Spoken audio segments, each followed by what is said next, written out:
السلام علیکم ورحمۃ اللہ وبرکاتہ۔ میرا آج جو موضوع ہے اس کا عنوان ہے معراج، شب معراج۔ طائف سے واپسی کے بعد نبی کریم صلی اللہ علیہ وسلم کو مسجد حرام سے مسجد اقصی تک جسم و روح کے ساتھ بحالت بیداری سیر کرائی گئی، اور اس کے بعد آپ صلی اللہ علیہ وسلم کو آسمانوں کی طرف اٹھایا گیا تو حضور صلی اللہ علیہ وسلم نے آسمان اول پر حضرت آدم سے ملاقات کی جو صاحب وقار تھے، اور دوسرے آسمان پر حضرت عیسیٰ علیہ السلام یحییٰ سے، جن کو بچپن ہی میں حکمت و دانائی دی گئی تھی، اور تیسرے آسمان پر صاحب جمال حضرت یوسف علیہ السلام کو دیکھا،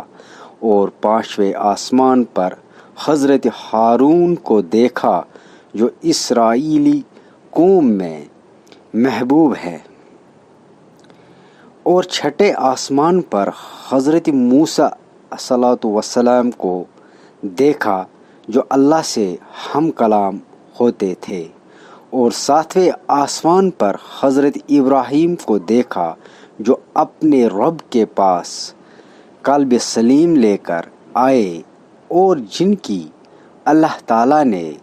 نار نمرود سے حفاظت کی۔ اس کے بعد آپ صلی اللہ علیہ وسلم کو سدرۃ المنتہا کی طرف بلند کیا گیا، اور ایسے مقام پر پہنچے کہ جہاں صرف الکلام کو سنتے تھے جو قضا و قدر کے امور لکھنے میں مشغول تھے۔ مقام صریف الکلام سے چل کر حجابات طے کرتے ہوئے بارگاہ قدس میں پہنچے، اور آپ صلی اللہ علیہ وسلم خداوند قدوس کی زیارت سے مشرف ہوئے، اور ان کے لیے محبت کی چادریں بچھا دی گئیں،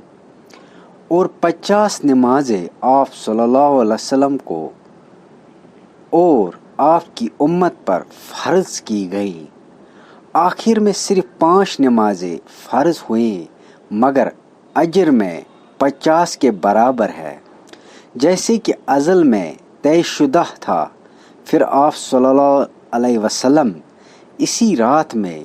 خاص الانام و اکرام سے واپس تشریف لائے۔